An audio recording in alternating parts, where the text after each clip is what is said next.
दिव्यमजीवं दव्यं जिणवरवसहेण जेणळे दीठं देवीन्द्रविन्दवन्दं वन्दे तं सव्यता शीर्षा। द्रव्य संग्रह परम मांगलिक ग्रंथ है। आचार्य नेमिचंद भगवान द्वारा यह लिखा गया है। इसमें 58 गाथाएं हैं, प्राकृत भाषा है। गाथा आर्या छंद में लिखा गया है। इसमें 6 द्रव्य, 7 तत्व, 9 पदार्थ, पंचास्तिकाय, मोक्ष मार्ग और ध्यान का सुंदर वर्णन है। हम सब लोग संबर के भेद पढ़ रहे थे। भाव संबर, भावों से संबर कैसे होता है, ऐसे कौन से परिणाम करते हैं जिसके कारण हमारे कर्म नहीं आते हैं और हम कर्मों के आश्रय से बच जाया करते हैं। बहुत सारे भेद बताए। इसमें से आज पढ़ेंगे परिसहजय। देखिए क्या लिखा है यहाँ पर। भूख, प्यास आदि की वेदना उत्पन्न होने पर कर्मों की निर्जरा के लिए उसे शांति पूर्वक सहन करने को परिसहजय कहते हैं। ये 22 प्रकार के होते हैं।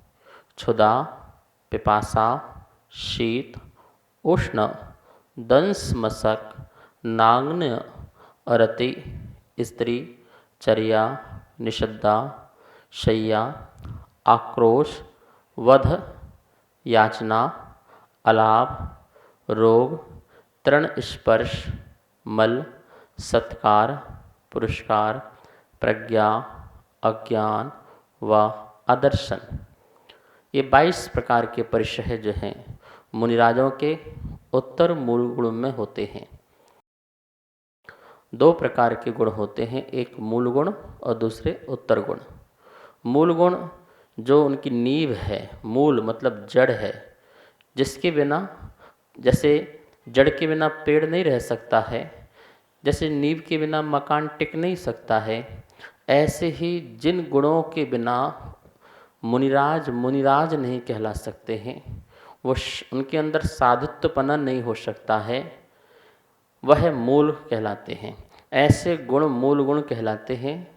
और उत्तर गुण जिनके लिए वह मुनिराज जो हैं, साधु संत हैं, अपनी तपस्या को बढ़ा सकते हैं, उनके अंदर शक्ति है, सामर्थ्यता है, तो वह उत्तर गुणों का भी पालन कर सकते हैं।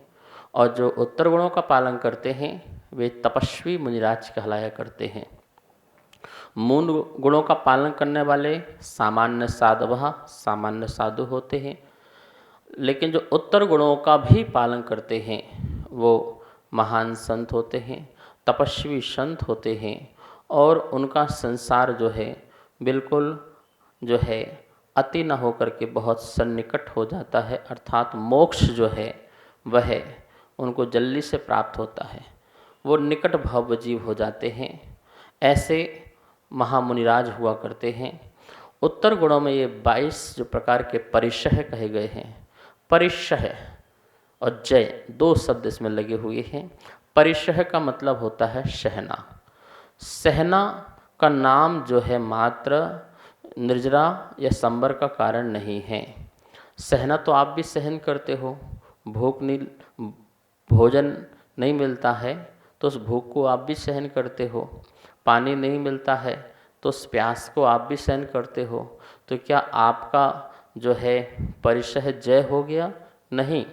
कर्मों की निर्जरा के लिए जो सहा जाता है, यहाँ पर ना कर्मों की निर्जरा के लिए, जहाँ पर सम्यक ज्ञान के बल से कर्मों की निर्जरा के लिए सहन किया जाता है। भूख लग रही है और उसमें अपना चिंतन चलता है कि हे जीव, अनंत काल से तूने कितना भोजन किया, कितना अन्न और जल को ग्रहण किया, लेकिन आज तक तेरी क्षुधा शांत नहीं हुई है, प्यास शांत नहीं हुई है। तू बिल्कुल सम्यक भाव से, शांति भाव से, इसे समता भाव से सहन कर। और वह जीव जो है किसी प्रकार से राग और द्वेष का परिणाम न करके साम्य भाव का परिणाम रखता है, जिससे वह क्षुधा, तृषा आदि परिचय जय को जीत लिया जाता है। परिचयों को जीतना, ये तो 22 प्रकार के परिशह हैं और उनको जीतना परिशह जय है। जय लगाया ना शब्द, जय मतलब जीतना। जिन्होंने 22 प्रकार के परिशहों को जीत लिया है, मोक्ष मार्ग के लिए, अपने आत्म कल्याण के लिए, कर्मों की निर्जरा के लिए, आत्मा के शुद्ध भावों की प्राप्ति के लिए, जिन्होंने ये 22 प्रकार के परिशहों को जीते हैं, वो परिशह जय मुनिराज कहलाते हैं, महातपस्वी साधु संत कहलाते हैं। शीत और उष्ण, शीत मतलब ठंडी, उष्ण मतलब गर्मी। ये ठंडी और गर्मी अपने अपने ऋतु काल में आती हैं और कभी शीत लहर चलती है, कभी जो है गर्म की लहर चलती है। ऐसी अवस्था में भी जिनको शीत और गर्मी से किसी प्रकार का द्वेष का परिणाम न हो, शीत के काल में उष्णता से राग न हो और जब उष्ण काल हो उस समय शीत से किसी को राग न हो, तो इस प्रकार से ऐसा ना हो ठंडी आई तो ठंडी के प्रति द्वेष परिणाम और गर्मी आई तो गर्मी के प्रति द्वेष परिणाम, और उन्हीं कालों में विपरीत वस्तु की प्राप्ति की भाव रखना। जैसे ठंडी है तो उस समय आपको हीटर आदि की ज़रूरत है तो उससे आप राख करें, और जब गर्मी है तो उस समय आपको कूलर एसी पंखा की आवश्यकता है तो उससे आप राख करें। ऐसा भी नहीं, जो साम्य भाव रखते हैं, समता भाव रखते हैं, वो शीत उष्ण परिशह को जीतने वाले होते हैं। वो ठंडी के काल में धूप की भी इच्छा नहीं करते हैं, यद्यपि धूप नेचुरल है, आपके उद्देश्य से वह उसका जो है उद्घाटन नहीं हुआ है। यह पृथ्वी में प्रकाश हुआ है वो स्वमेव हुआ है, आपने नहीं किया है। लेकिन यदि आप ये भी भावना रखेंगे कि मुझे धूप मिल जाए तो मेरी ठंडी शांत हो जाए, तो कहीं ना कहीं धूप से ये राग कहलाएगा, ये भी राग कहलाएगा, पर ये भी जो है परिशह जय नहीं कहलाएगा। ठीक है ना। तो ठंडी गर्मी को सहना जानवर भी सहन करते हैं, बहुत सारे मनुष्य हैं वो भी ठंडी गर्मी सहन करते हैं, लेकिन वो सहन कैसे करते हैं, राग द्वेष के परिणाम से सहन करते हैं। लेकिन यहाँ पर कह रहे हैं कि नहीं, साम्य भाव से ठंडी गर्मी को सहन करना, जो ऐसे भाव करता है उसके भाव संबर हुआ करते हैं। दंश मशक आदि जैसे मच्छर हैं और भी ऐसे जीव जंतु हैं काटने वाले जो दंशते हैं, सर्प भी है काटता है, बिच्छू भी है काटता है, मधुमक्खी आदि ये भी हैं काटते हैं। तो जो काटने वाले हैं, दंश जो अपना दंश छोड़ देते हैं, आपकी बॉडी में छोड़ देते हैं और बहुत पीड़ा देते हैं, जहर छोड़ देते हैं, दांतों के माध्यम से या अन्य अपने उपांगों के माध्यम से जो दंश करते हैं, अर्थात जो हमें डस लेते हैं, ऐसे जानवरों के प्रति भी हमें क्षमता का भाव रखना, उसको सहन करना। कैसे? कर्मों की निर्जरा के लिए। नाग्न परिशह जो है नग्न रहना, नग्न रहना भी एक परिशह जय है। नग्न होकर के शर्म का भाव नहीं आना, लज्जा का भाव नहीं आना, भयभीत नहीं होना, लोगों के द्वारा आपको अनेक प्रकार से अपशब्द बोलने पर भी आपको उसको साम भाव से जीतना। कोई रास्ते में नग्न साधु चल रहे हैं, अन्य इतर समाज जो इस नग्नता को नहीं जानती है, वो न जाने क्या क्या शब्द बोलती है, उपसर्ग करती है, लेकिन उस समय भी अपने को उस परिचय को जीतना। नग्न रहने पर अपने आप में भी ऐसा भाव नहीं आना कि देखो मैं क्यों नग्न हूँ, क्यों रास्ते में चल रहा हूँ, लोग क्या कहेंगे, यहाँ से नग्न बाबू जा रहा है, ऐसा भाव भी नहीं आना। उससे को भी जीतना नग्न परिशह जय कहलाता है। अरति का भाव, रति का भाव, सभी प्रकार के परिशहों को जीतना स्त्री परिशह जय। स्त्री अपने अनेक प्रकार के हाव भाव यदि आपके प्रति करती है तो उस समय भी आपको उस परिशह को जीतना है। उपसर्ग भी करती है, ऐसे साधक के लिए किसी प्रकार से फंसाने के लिए और कुछ प्रकार से करने के लिए वह अपना क्रिया चरित्र कर सकती है। उस समय भी मुनिराज को साम भाव से उससे परिशह को जीतना है, वो परिशह जय कहलाता है।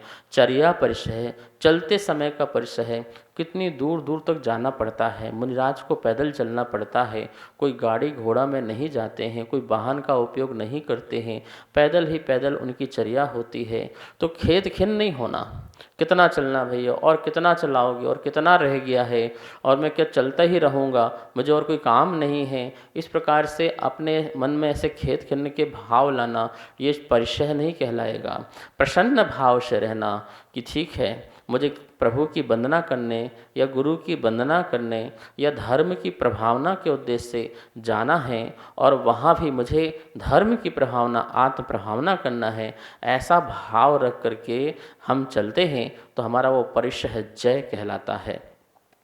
निषद्या परिचय होता है, कहीं पर अपन को समाधि मरण आदि या फिर साधना आदि करना है, शैया परिचय, शयन आदि करना है, बहुत सारे परिचय हैं। आप जो है तत्वार रूप से पढ़ सकते हो। आक्रोश, कोई व्यक्ति आक्रोश करे, क्रोध करे, तो क्रोध करने वाले पर भी साम्य भाव रखना। क्रोध ही नहीं, वध परिचय, कोई वध भी कर सकता है। देखा नहीं मुनिराजों के कितने प्रकार से वध हो शास्त्रों में बताए हैं। कोई जो है तलवार से मार रहा है, कोई अग्नि से जला रहा है, कोई सिगड़ी रख रहा है, अथवा कोई जीव जंतु आदि उनके शरीर को खा रहे हैं, लेकिन वो वध होने पर भी किसी प्रकार का उफ की आवाज़ भी नहीं आती।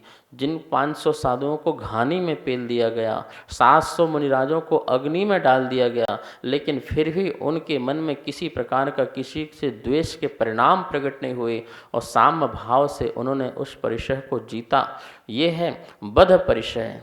याचना परिचय जय, जीवन में कभी भी किसी भी वस्तु की मांगने का भाव नहीं रखना, ये याचना परिचय जय है। अपने लिए एक पेंसिल भी नहीं मांगना, एक किताब भी नहीं मांगना, हाथ नहीं फैलाना, आशीर्वाद देने पर हाथ नहीं फैलाना, ऐसा याचना परिचय जय कहलाता है। आलाप परिचय, आलाप परिचय में कि लाभ नहीं होना, जैसे आहार को निकले तो वहाँ पर प्रगहन ना हो पाया हो, विधि नहीं मिली, विधि मिल गई तो आहार नहीं मिल पाया, आहार अच्छे से नहीं मिल पाया, बीच में अंतराय हो गया, बाल आ गए, जीव जंतु आ गया। ऐसी अवस्था में इसमें भी हमें जो लाभ होना चाहिए था वो लाभ नहीं हुआ, वह भाव नहीं आना चाहिए, उसमें भी समता का भाव। ठीक है, जो भाग्य में था वही तो मिलेगा, जो कर्म का जैसा उदय है वो तो भोगना ही पड़ता है, ऐसा विचार करके साम्य भाव रखते हैं, वहाँ भाव शंबर मुनिराज को हो जाता है। रोग परिचय, रोग ये बीमारी, असाता का उदय किसी को भी हो सकता है, किसी भी अवस्था में हो सकता है। शास्त्रों पुराणों में भी देखा कि मुनिराजों को भी कुष्ठ रोग आदि हो गया, और उसके बाद भी वह किसी प्रकार से गिलानी नहीं की। कोई रोग हो जाने पर भी उस पीड़ा को सहन किया, तो रोग हो जाने पर उस रोग संबंधी जो पीड़ा है, जो दर्द है, जो कष्ट है, उसको सहन करना और किसी प्रकार से खेद खिन्न नहीं होना। एक मुनिराज थे, उनको कैंसर हो गया था। कैंसर हो जाने के बाद भी उन्होंने किसी प्रकार से किसी से याचना नहीं करी, और ये भी नहीं कहा कि मुझे मुनि धर्म छोड़ कर के मुझे जो है इसका इलाज कराना है, मैं मर जाऊंगा, ऐसा नहीं। उन्होंने समाधि मरण लिया, समाधि मरण लिया। जो श्रावक करते रहे, लेकिन उन्होंने किसी प्रकार से अपनी मुनिचर्या को तोड़ा नहीं, मुनिचर्या का धर्म निभाया और रोग परिचय को जीता। शांति सागर महाराज जी को पीठ में बड़ा फोड़ा हो गया था, बर्णी जी को भी एक बहुत बड़ा घाव हो गया था। इन्होंने कोई इंजेक्शन लगा करके ऑपरेशन नहीं कराया, ऐसे ही बैठे रहे और डॉक्टर जो है उसका चीरा फाड़ी करता रहे, उसकी मवाद निकालते रहे, लेकिन उन्होंने उफ की आवाज़ नहीं करी। उस समय वो समय सार का चिंतन करते रहे, भगवान की वाणी जो थी उसका मनन करते रहे, गाथाओं को स्मरण करते रहे। और कहीं भी डॉक्टर से जब पूछा कि आपका काम हो गया, तो बोले कि हाँ हो गया। तो उन्होंने कहा कि आपको कुछ पता नहीं चला? बोले नहीं, मुझे तो पता नहीं चला कि कब आपने क्या ठीक किया। इस प्रकार का जो साम भाव है, ये गजब का साम भाव है।